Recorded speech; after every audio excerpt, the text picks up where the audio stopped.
गांव का नौजवान राजा की फौज में भर्ती हुआ। जिस समय उसके देश के राजा की लड़ाई दूसरे देश के राजा के साथ हुई, वह अन्य सिपाहियों के साथ बड़ी बहादुरी से लड़ा और हमेशा सबसे आगे ही रहा। जब तक लड़ाई चलती रही, उसकी जिंदगी ठीक तरह से चलती रही। पर जब दूसरे देश के राजा ने शांति का ऐलान किया, तो अचानक ही लड़ाई बंद हो गई। अब राजा को इतनी सारी फौज की जरूरत नहीं थी, अतः उसने बहुत से सिपाहियों को फौज से निकालने की आज्ञा दे दी। राजा के सेनापति को मजबूरन बहुत से नौजवानों को सेना से निकालना पड़ा। निकाले गए सिपाहियों में से वह नौजवान भी था। उस नौजवान के 2 भाई थे। नौकरी से निकलने के बाद उसे वापस अपने भाइयों के पास जाना पड़ा, क्योंकि उसके माँ बाप की मृत्यु हो चुकी थी। जब उसने कुछ समय तक उनके पास रहने की इच्छा व्यक्त की, तो उसके दोनों भाई उसे लंबे समय तक अपने पास रखने के लिए तैयार नहीं हुए। वे बोले, हमारा तो अपना ही खर्चा बड़ी मुश्किल से चलता है, हम तुम्हें कैसे पाल सकते हैं। अब गांव छोड़कर जाने के अलावा और कोई रास्ता उस नौजवान के सामने नहीं था। आखिर दुखी मन से उसे अपना गांव छोड़ना ही पड़ा। साथ ले जाने के लिए उसके पास अपने हथियार ही थे, जो उसे फौज में भर्ती होने पर मिले थे और फिर फौज से निकालने पर उसे ही दे दिए गए थे। अपनी बंदूक कंधे पर रखकर वह गांव से चल पड़ा। चलते चलते ऐसी जगह पहुंचा जहां पर घने पेड़ों के अलावा और कुछ नहीं था।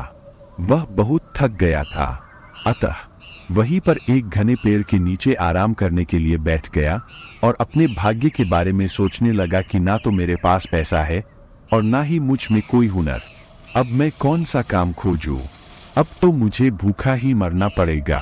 उसी समय हवा का एक तेज झोंका आया। जब उसने चारों ओर देखा तो सामने एक अजनबी को खड़ा पाया, जिसने हरे रंग का एक बड़ा ही सुंदर जोगा पहन रखा था और शक्ल से बड़ा अमीर दिखाई दे रहा था, पर उसका एक पैर घोड़े के पैर की तरह था।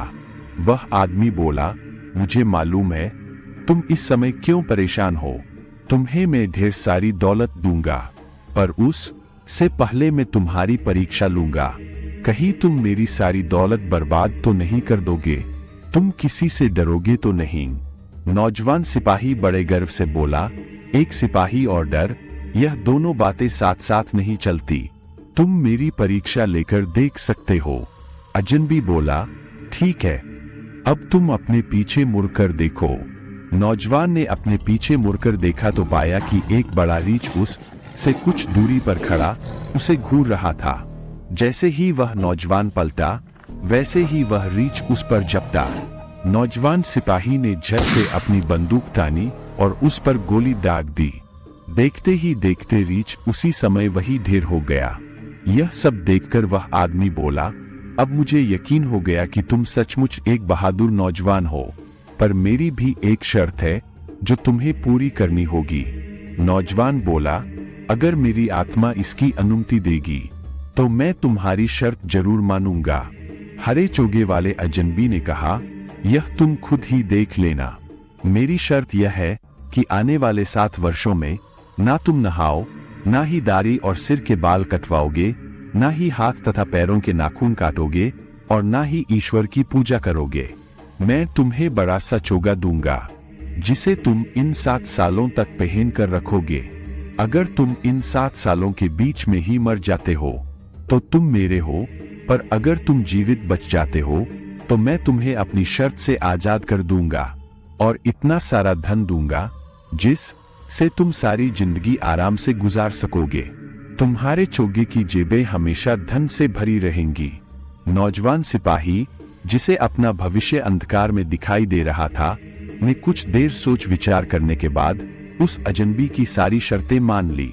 तभी उस अजनबी ने मरे हुए रीछ की खाल उतारी और उस नौजवान के हाथों में देकर बोला, आज से यही खाल तुम्हारा चोगा है और यही तुम्हारा बिस्तर।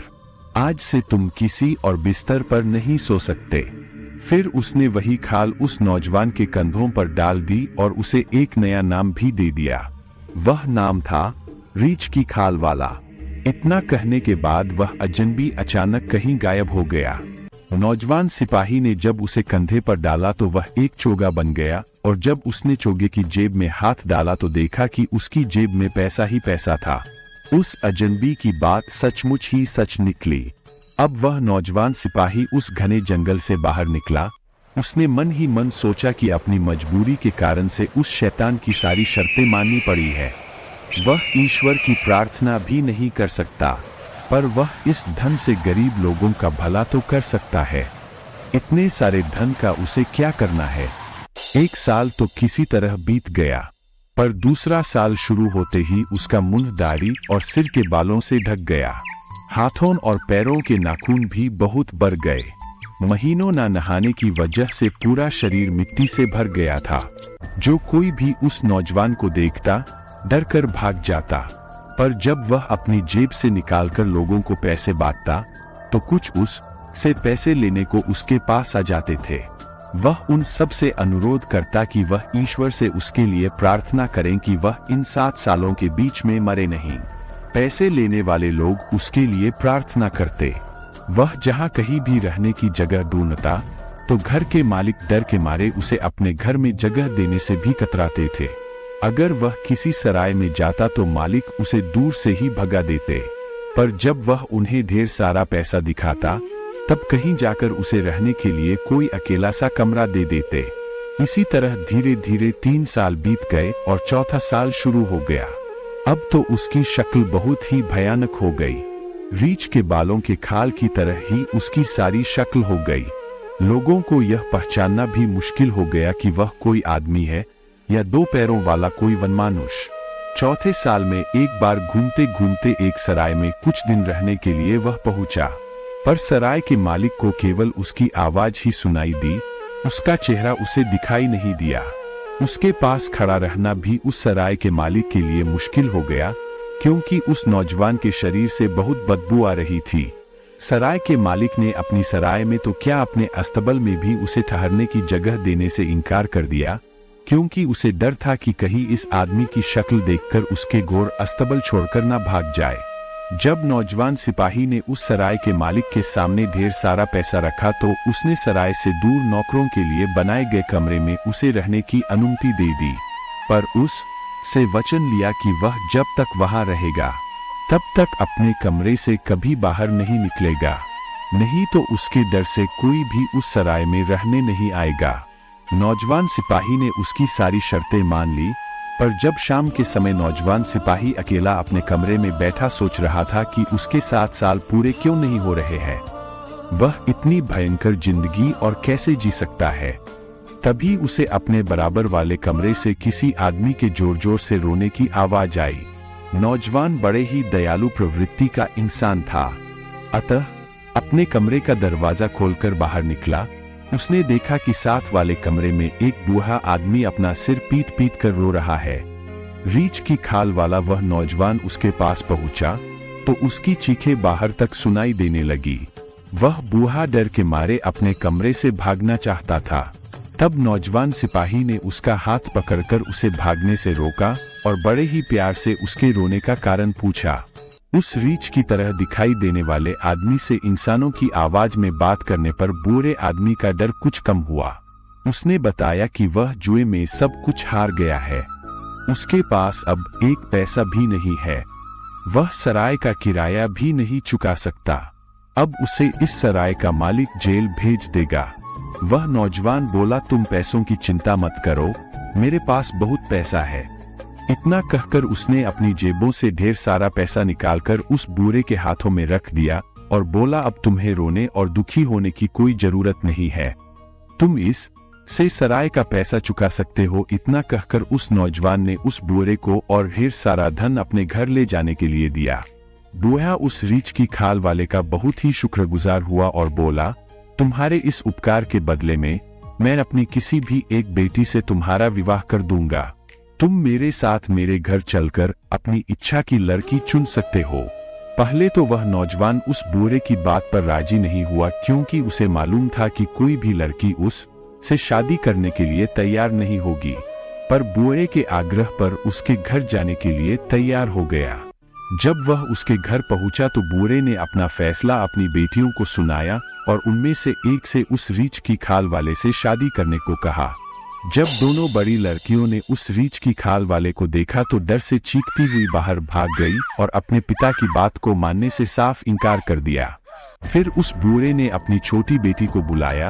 वह उस रीछ की खाल वाले से शादी करने के लिए तैयार हो गई, क्योंकि इसी आदमी ने उसके पिता को जेल जाने से बचाया था और उसे ढेर सारा धन भी दिया था। उसे लगा कि यह आदमी जरूर कोई भला इंसान होगा, नहीं तो कौन किसकी सहायता करता है। नौजवान ने अपने हाथ की अंगूठी उतारकर उस लड़की को दे दी और उसकी अंगूठी खुद पहन ली और फिर वह उस लड़की से बोला, मैं तुमसे अभी शादी नहीं कर सकता, क्योंकि मुझे अभी इसी हालत में रहकर 3 साल और गुजारने हैं। अगर मैं इन 3 सालों में मर गया तो तुम पूरी तरह से आजाद हो। अगर मैं जीवित रहा तो आकर तुमसे शादी करूंगा, पर मेरे लिए ईश्वर से प्रार्थना करो कि मैं जिंदा रहूं। इतना कहकर वह उस बूढ़े आदमी के घर से चल पड़ा। उस भोली भाली लड़की ने उसी दिन से उसे अपना पति मान लिया और निर्णय किया कि वह तब तक काले कपड़े ही पहनेगी जब तक वह उसका होने वाला पति वापस आकर उससे शादी नहीं करता। उसकी दोनों बड़ी बहनें उसका मजाक बनाती और उससे कहती, तू भी कितनी भोली है, वह कोई आदमी है, वह तो 2 पैरों वाला रीछ है, वह तुझे कभी भी मार डालेगा, तू पिता की बातों में मत आ, एक वनमानुष से भी कोई शादी कर सकता है। पर छोटी लड़की को ईश्वर पर पूरा भरोसा था। उसे विश्वास था कि ईश्वर जो भी करेगा अच्छा ही करेगा। अतः वह चुपचाप उनकी बातें सुनती रहती। वह सदैव ईश्वर से अपने होने वाली पति की लंबी आयु के लिए प्रार्थना करती रहती। इधर वह रीछ की खाल वाला नौजवान 3 सालों तक इधर से उधर भटकता रहा और गरीबों को दोनों हाथों से धन बांटता रहा। धीरे धीरे वह भयानक समय भी खत्म होने को आया। 7वें साल के आखिरी दिन वह नौजवान फिर से उसी घने पेड़ों वाले जंगल में आ पहुंचा और वहीं पर एक पेड़ के नीचे बैठकर हरे रंग के चोगे वाले अजनबी की प्रतीक्षा करने लगा। उसे बैठे अभी थोड़ी ही देर हुई थी कि एक आंधी आई और वह हरे चोगे वाला अजनबी उसके सामने आकर खड़ा हो गया और बोला, तू जीत गया, तू मेरी तरफ से आजाद है, अब तू जहां चाहे जा सकता है। रीछ की खाल वाला नौजवान बोला, अभी तुम कहां जाते हो, मुझे पहले मेरी पुरानी शक्ल वापस करो। अजनबी ने खुद रीछ की खाल वाला उसका चोगा उतारा, उसे नहलाया, उसकी दाढ़ी तथा सिर के बाल काटे, हाथ पैर के नाखूनों को काटा, फिर उसे नए कपड़े पहनने को दिए और बोला, तेरी जेबें हमेशा ही पैसे से भरी रहेंगी, क्योंकि इन 7 सालों में तूने दिल खोलकर गरीबों की सहायता की है। इतना कहकर वह शैतान जैसे आया था वैसे ही अचानक गायब हो गया। अब वह नौजवान सुंदर कपड़ों में बिल्कुल राजकुमार लग रहा था। अब उसे उस लड़की की याद आई जिस से 3 साल पहले उसने शादी करने का वादा किया था। उसने लड़की की अंगूठी अपनी जेब में रख ली और 4 घोड़ों की बग्घी में बैठकर उस बूढ़े के घर की ओर चल पड़ा। जब वह उस बूढ़े के घर पहुंचा तो उसे बूढ़े की सबसे बड़ी बेटी मिली, जो उसे देखते ही रह गई और मन ही मन उसे विवाह करने की सोचने लगी। पर वह उसे वहीं छोड़कर सबसे छोटी को ढूंढने निकला। तभी उसे उस बूढ़ी की मजली लड़की मिली। वह भी उससे शादी करने की बात सोचने लगी, पर उस से बिना कुछ बोले वह नौजवान आगे बढ़ गया और अंत में एक छोटे से कमरे में पहुंचा जहां उसकी होने वाली पत्नी काले कपड़े पहनकर ईश्वर की पूजा कर रही थी। वह चुपचाप उसके पास पहुंचा और उसकी अंगूठी उसके सामने रख दी। लड़की अंगूठी देखकर पहचान गई कि यह वही आदमी है जिस से शादी करने के लिए वह राजी हुई थी। लड़की ने भी अपनी अंगुली से अंगूठी निकालकर उसके हाथ पर रख दी। वह लड़की उस नौजवान का इतना सुंदर रूप और अमीरी देखकर हैरान रह गई। जब लड़की ने नौजवान से इसके बारे में पूछा तो उसने पूरी कहानी सुना दी। लड़की ने दया के लिए हृदय से ईश्वर को धन्यवाद दिया।